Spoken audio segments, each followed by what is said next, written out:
नमस्कार, नमस्कार मेरे भाई लोग, क्या हाल-चाल है? बोर्ड एग्ज़ाम एकदम नज़दीक आ चुका है। ऐसे में आपकी पढ़ाई एकदम ज़ोरों-शोर से चल रही होगी।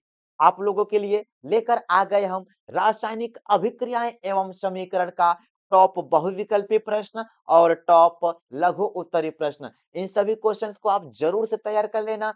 2026 बोर्ड एग्ज़ाम में आने का बहुत ज़्यादा संभावना बनता है। मेरे भाई धैर्यपूर्वक पूरी वीडियोज़ को देखना, एक-एक क्वेश्चंस को बहुत ही आसान तरीके से आपको सिखाएँगे। तो चलते हैं हम क्वेश्चन नंबर फर्स्ट की तरफ। यहाँ पर लिखा है क्वेश्चन नंबर फर्स्ट। पढ़ोगे आप? हम आपको समझाते हैं। लिखा है इसमें निम्नलिखित अभिक्रिया किस प्रकार की है? 2024 बोर्ड एग्जाम में पूछा जा चुका है। इस अभिक्रिया को आइए पहले हम लिख लेते हैं।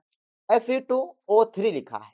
तो यहाँ पर हम लिख लेते हैं Fe2O3 हो जाएगा प्लस एल्यूमीनियम है 2Al एल्यूमीनियम हो गया। अभिक्रिया किया है, क्या बनाया? Al2O3 बनाया। Al2O3 बनाया प्लस 2Fe 2Fe बनाया। मेरे भाई इस अभिक्रिया में आप ध्यान से देखना। इस अभिक्रिया में देखो तो यहाँ पर Fe2O3 था, लेकिन यहाँ पर Al2O3 आया। कहने का मतलब ये एल्यूमीनियम चला गया इनके पास, गया और इस आयरन को क्या किया मेरे भाई? इस आयरन को हटा दिया।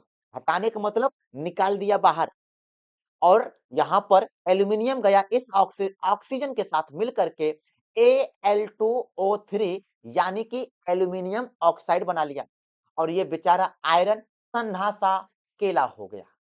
तो आप समझ सकते हो दोस्तों, ज्यादा क्रियाशील वाला गया, कम क्रियाशील वाले को हटा दिया। तो यहाँ पर कौन सा अभिक्रिया आएगा? विस्थापन अभिक्रिया आएगा। यानी यह कौन सा अभिक्रिया हो गया? विस्थापन अभिक्रिया। ऑप्शन ढूंढोगे, ये पहला ऑप्शन संयोजन का है, गलत ऑप्शन है। दूसरा वियोजन विस्थापन है ना, एकदम करेक्ट है मेरे भाई।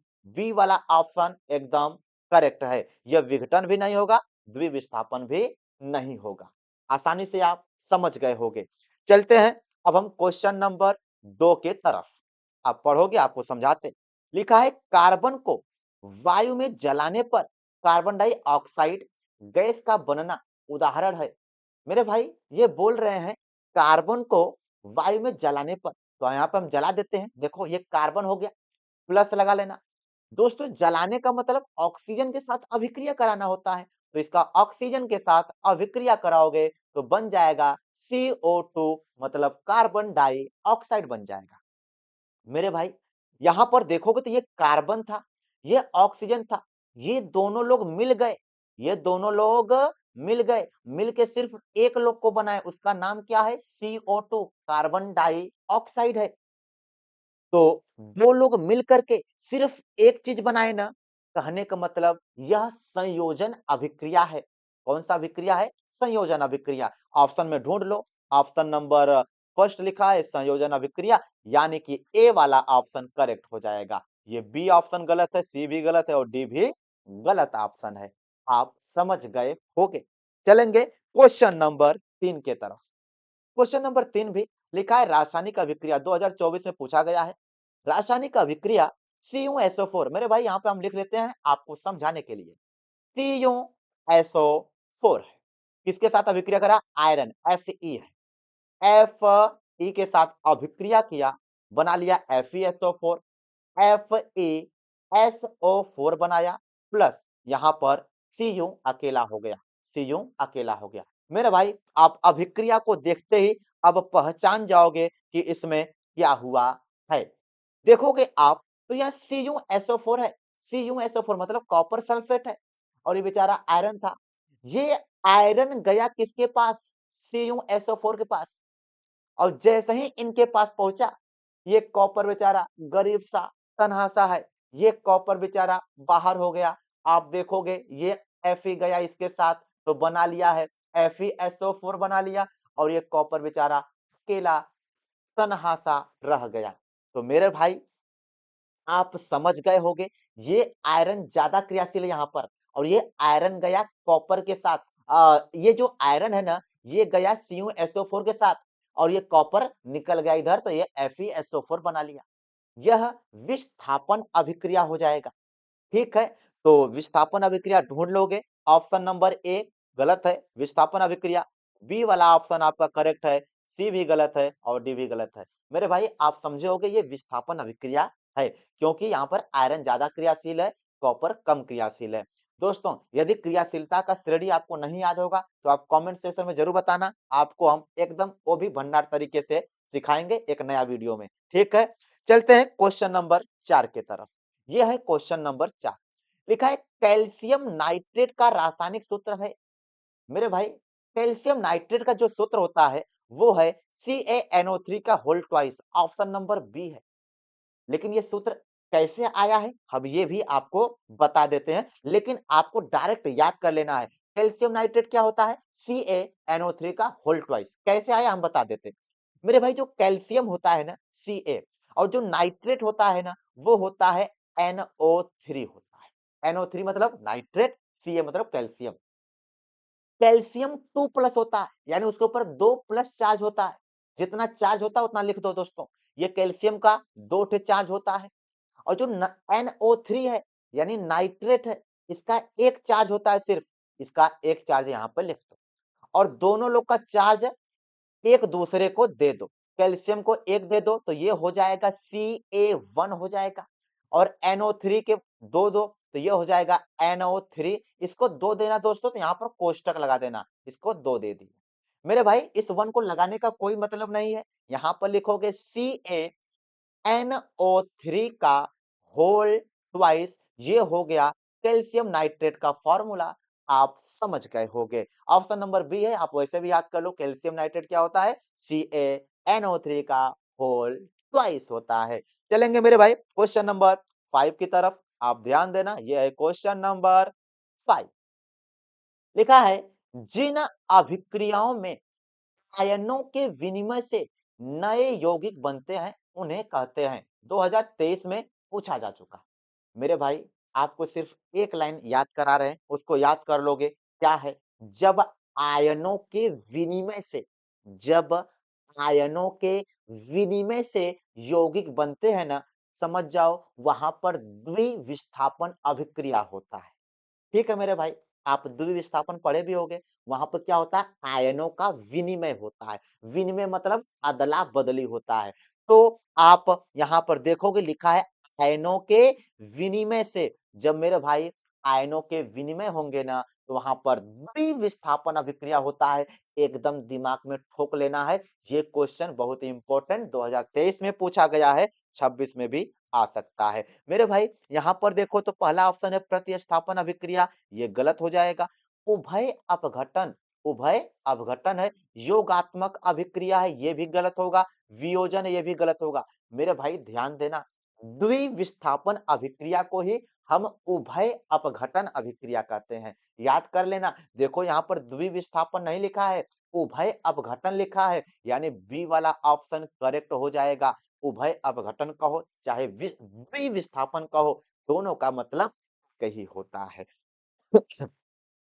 मेरे भाई चलेंगे हम क्वेश्चन नंबर 6 की तरफ। पढ़ लोगे क्या लिखा है? निम्नलिखित में से कौन सा एक भौतिक परिवर्तन नहीं है? हमें बताना है कि कौन सा भौतिक परिवर्तन नहीं है। ठीक है, ध्यान देना क्वेश्चन पर। भौतिक परिवर्तन नहीं है वही बताना है।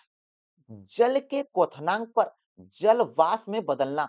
मेरे भाई आपको तो याद कर लेना है, जब कोई भी जल किसमें बदल रहा है? वाष्प में बदल रहा होता है। जल किसमें बदल रहा है? वाष्प में। तो यहाँ पर भौतिक परिवर्तन होता है। कौन सा परिवर्तन? भौतिक परिवर्तन। तो ये कह रहा है कि भौतिक परिवर्तन नहीं है, ये तो है, ये वाला ऑप्शन नहीं होगा। बर्फ का पिघलना। मेरे भाई कोई भी चीज यदि पिघल रही है ना, समझ जाओ कि वो भौतिक परिवर्तन है। जैसे लोहा है, उसको भी पिघलाओ। कंपनियों में लोहा पिघलाया जाता है ना, लोहे का पिघलना, प्लास्टिक का पिघलना, बर्फ का पिघलना। कोई भी चीज यदि पिघल रही ना, तो समझ जाओ वो भौतिक परिवर्तन है। ठीक है मेरे भाई, तो ये भी एक भौतिक परिवर्तन है। ये भी ऑप्शन में नहीं होगा, क्योंकि हमें बताना है भौतिक परिवर्तन नहीं वाला बताना है। ये भी था भौतिक, ये भी था। मेरे भाई जल में लवण का घुलना, ये भी एक भौतिक परिवर्तन ही है। ये भी ऑप्शन में नहीं आएगा। एलपीजी का दहन मेरे भाई यह एक भौतिक परिवर्तन नहीं है।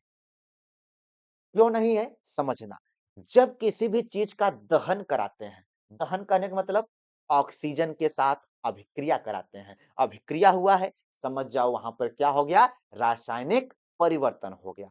तो मेरे भाई कह रहा था कि भौतिक परिवर्तन नहीं है, नहीं है मतलब रासायनिक है। कहने का मतलब आपका ऑप्शन नंबर डी करेक्ट होगा। ठीक है? हाँ, आप समझ गए होंगे। चलेंगे अब हम क्वेश्चन नंबर 7 के तरफ। यहाँ पर लिखा हुआ है, आप पढ़ना। जिंक चूर्ण पर अणुसल्फ्यूरिक अम्ल की अभिक्रिया से गैस निकलती है। 2025 में पूछा गया है। H2 लिखा है, O2, Cl2, CO। मेरे भाई ये अभिक्रिया आइए लिखते हैं तो आपको और अच्छे तरीके से समझ में आ जाएगा। लिखा है जिंक चूर्ण यानी जिंक, जिंक जानते हो मेरे भाई Zn होता है जिंक प्लस तनु H2SO4 सल्फ्यूरिक अम्ल है ना, सल्फ्यूरिक अम्ल का फॉर्मूला होता है H2SO4, H2SO4। इसके साथ अभिक्रिया जब होगा मेरे भाई, आप ध्यान रखना, जिंक क्या है? धातु है। जिंक यहाँ पर क्या है? ये धातु है। यहाँ पे हम लिख भी देते हैं, जिंक क्या है? धातु है। और H2SO4 क्या है? अम्ल है मेरे भाई। जब धातु अम्ल से अभिक्रिया करता है तो ध्यान देना, ये जिंक है ना, ये जिंक जाएगा SO4 के साथ, यहाँ पर बना लेता है ZnSO4 बना लेता, प्लस भाई हाइड्रोजन गैस इधर बाहर हो जाता।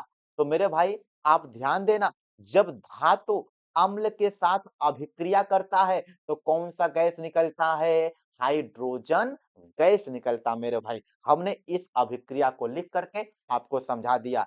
तो इसी प्रकार चाहे जो भी धातु रहे, यदि वो अम्ल के साथ अभिक्रिया किया तो क्या बनाएगा मेरे भाई? हाइड्रोजन गैस बनाएगा। तो इसमें ऑप्शन ढूंढोगे, ऑप्शन नंबर ए करेक्ट हो जाएगा, हाइड्रोजन गैस।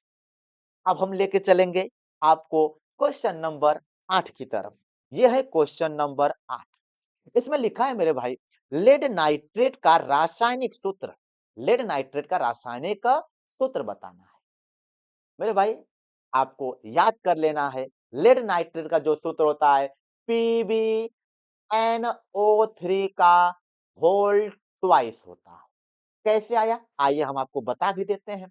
जैसे दोस्तों ध्यान देना, ये पीबी का मतलब होता है लेड, पीबी का मतलब क्या होता है? लेड।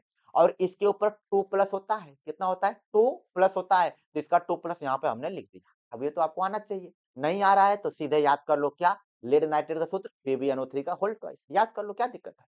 आगे चलते हैं, NO3 पर चलते हैं। नाइट्रेट क्या होता है? NO3 होता है, अभी एक क्वेश्चन बताए भी थे हम।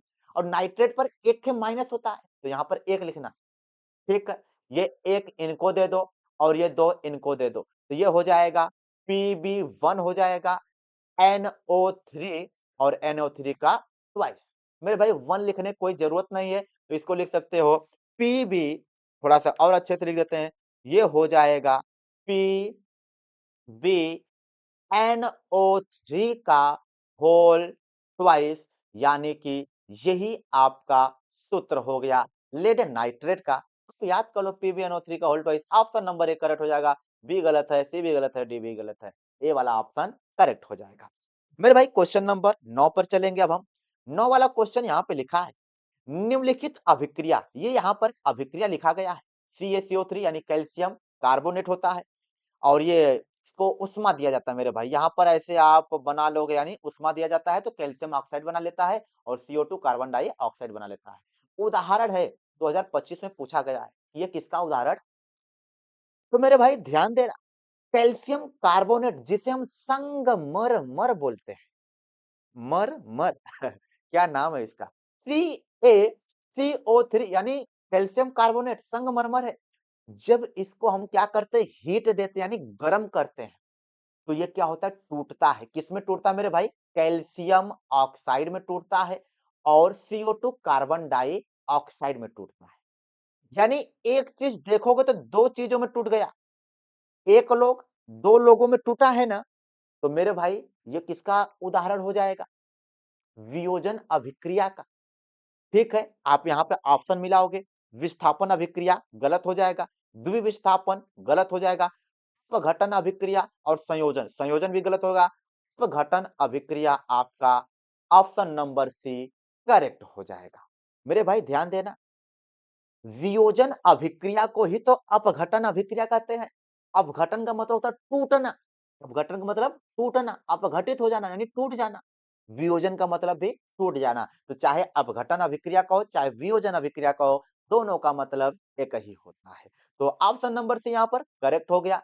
चलते हैं अब हम आपको लेकर के क्वेश्चन नंबर 10 के तरफ। मेरे भाई ये 2026 का ना जो मॉडल पेपर है उसमें का ये क्वेश्चन है। ठीक है, ये भी हम आपको समझा देते हैं। लिखा है निम्नलिखित में से कौन से ऊष्माशोषी प्रक्रम है? मेरे भाई एक चीज हम आपको समझा देते हैं। ऊष्माशोषी प्रक्रम बोला है, ऊष्माशोषी अभिक्रिया नहीं बोला। अभिक्रिया और प्रक्रम में अंतर होता है। ठीक है, तो सिर्फ इतना यहाँ पे बोला है ऊष्माशोषी प्रक्रम है। ऑप्शन दिया है सल्फ्यूरिक अम्ल का तनुकरण, ये ऑप्शन दिया है ऑप्शन नंबर फर्स्ट, सल्फ्यूरिक अम्ल का तनुकरण, ये ऑप्शन है। तो मेरे भाई सल्फ्यूरिक अम्ल का तनुकरण यह एक उष्माक्षेपी प्रक्रम है, उष्माशोषी नहीं है। क्यों? क्योंकि देखो सल्फ्यूरिक अम्ल का तनुकरण है, तनुकरण मतलब जब हम पानी में, तनुकरण मतलब पानी में अम्ल को मिलाते हैं, धीरे-धीरे मिलाते हैं दोस्तों, तो वो तनुकरण होता है। तनुकरण मतलब एक तरीके से कह सकते हो कंसंट्रेशन को घटाते हैं, सांद्रता को घटाते हैं और इस अभिक्रिया में बहुत सारा ऊर्जा निकलता है या फिर कह लो उष्मा निकलता है। तो आप समझ जाओ ये पहला वाला जो लिखा है ना, यह उष्माशोषी नहीं है, उष्माक्षेपी का है। ठीक है दोस्तों, क्योंकि उससे उष्मा निकलती है। दूसर का आते हैं शुष्क बर्फ का ऊर्ध्वपातन, ये ऑप्शन नंबर बी है, शुष्क बर्फ का ऊर्ध्वपातन। मेरे भाई आपको याद कर लेना है, शुष्क बर्फ का ऊर्ध्वपातन यह उष्माशोषी प्रक्रम है। कैसा प्रक्रम है? उष्माशोषी प्रक्रम है, उष्माशोषी प्रक्रम है। आप याद रखो ये दो वाला क्या है? उष्माशोषी है। आगे भी ध्यान देना, जल वाष्प का संघनन यह एक उष्माक्षेपी होता है, इसको याद रख लेना है। और जल का वाष्पीकरण यह भी एक उष्माशोषी प्रक्रम होता है। मेरे भाई ऑप्शन देखो नीचे दिया है, यहाँ 4 ऑप्शन में भी ऑप्शन दिया है। यहाँ पर ऑप्शन नंबर आपका सेकेंड और ऑप्शन नंबर फोर्थ दोनों करेक्ट है। तो आप दोनों को मिला लोगे यहाँ पर, दोनों सेकेंड वाला और फोर्थ वाला, ऑप्शन नंबर डी करेक्ट हो जाएगा। आपको तैयार कर लेना अच्छे से, मॉडल पेपर का था क्वेश्चन, हमने आपको बता दिया। चलते हैं अब हम आगे की तरफ। मेरे भाई अब यहाँ पर आ गया रासायनिक अभिक्रियाओं को संतुलित करना है। ठीक है, और ये 2025 बोर्ड एग्जाम में आए थे सब, 824 सी के वो पेपर नंबर लिखा है ये। 2025 बोर्ड एग्जाम में ये सभी के सभी क्वेश्चंस आ चुके हैं और संतुलित करना है, संतुलित करने वाला क्वेश्चन आता ही है। यहाँ पर 4 क्वेश्चन है, चारों को हम आपको संतुलित करके सिखाएंगे। तो चलिए लेके चलते हैं आपको हम क्वेश्चन नंबर फर्स्ट की तरफ।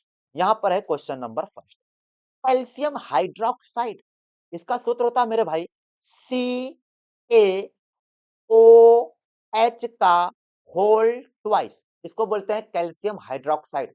प्लस लगा लेना, कार्बन डाइऑक्साइड, इसको बोलते हैं CO2, कार्बन डाइऑक्साइड है। जब ये अभिक्रिया करता है क्या बनाता है? कैल्शियम कार्बोनेट, कैल्शियम कार्बोनेट होता है CaCO3, कैल्शियम कार्बोनेट। इसके साथ साथ जल बनाता, जल मतलब H2O हो गया।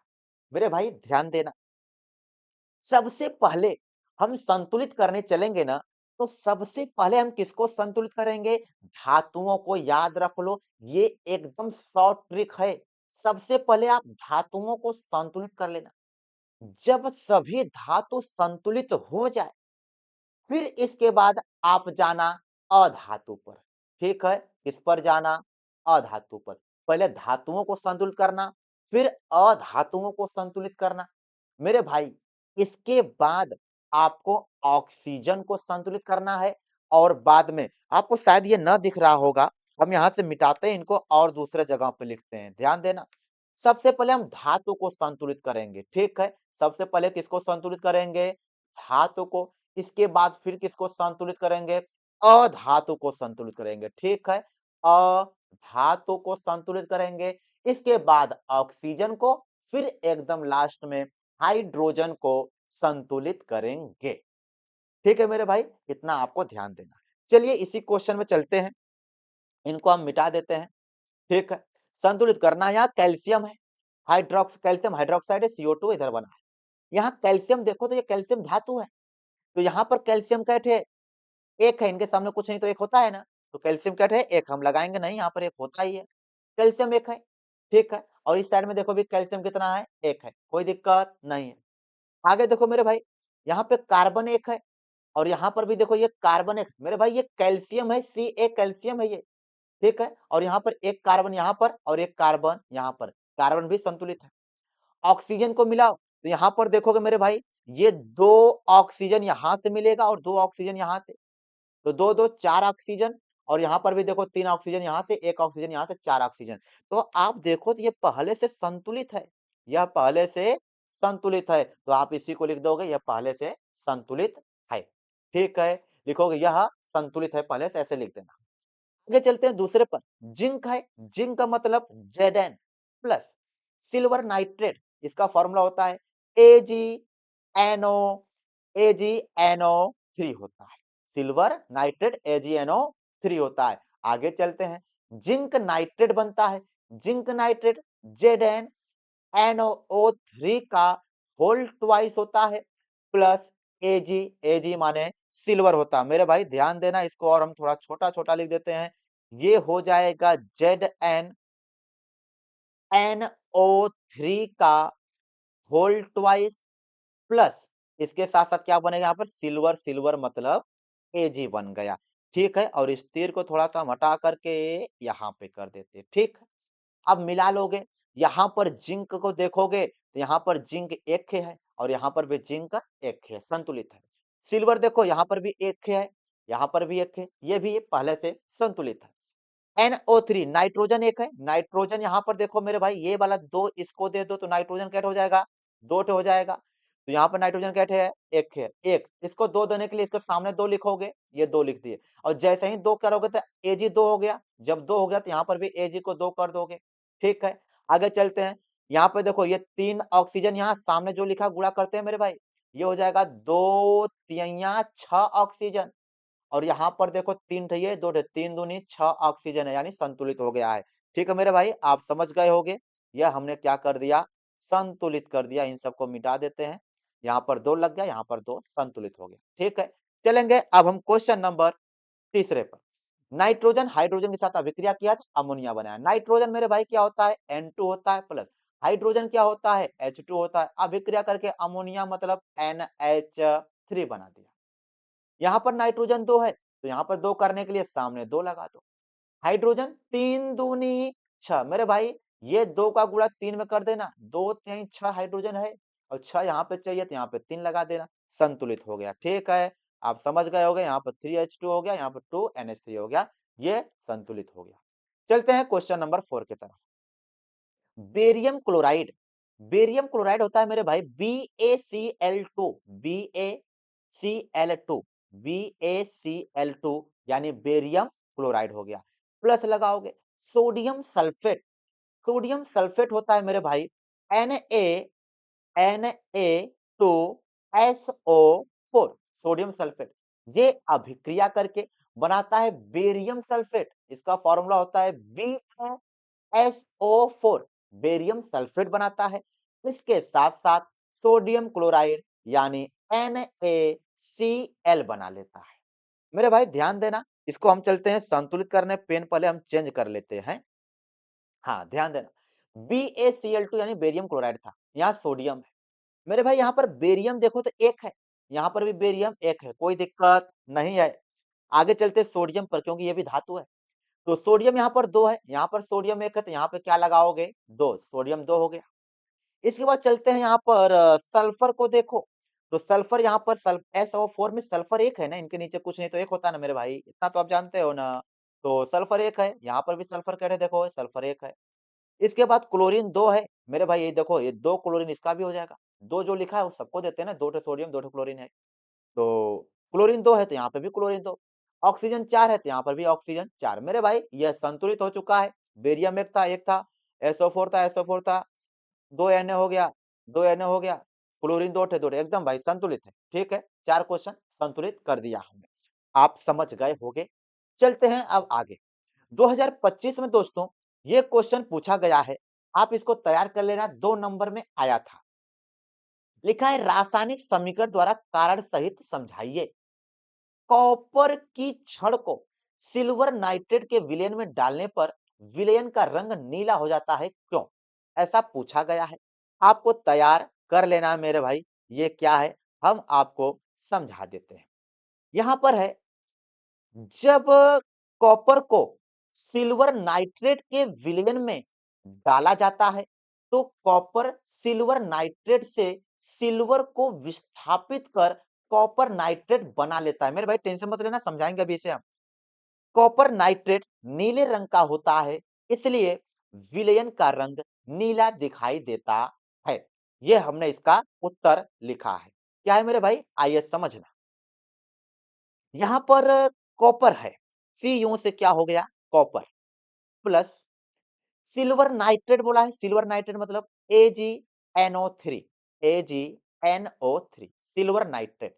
इसके साथ जब अभिक्रिया करेगा मेरे भाई तो ये बना लेता है Cu, CuNO3 का होल ट्वाइस बनाता है और इस Ag को यहाँ पर बाहर कर देता। मेरे भाई समझ जाओ, विस्थापन अभिक्रिया हुआ है।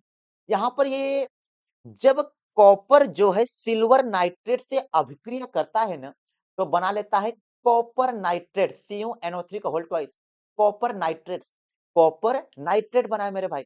और ये जो कॉपर नाइट्रेट ये किस कलर का होता है, नीले कलर का होता है। किस कलर का होता है, नीला रंग का होता है। ठीक है, किस कलर का होता है, नीला। तो हम इसे नीला रंग से लिख भी देते हैं मेरे भाई। किस कलर का होता है, नीले कलर का होता है। जब नीले कलर का होता है इसलिए पूरा विलयन नीला दिखाई देता है।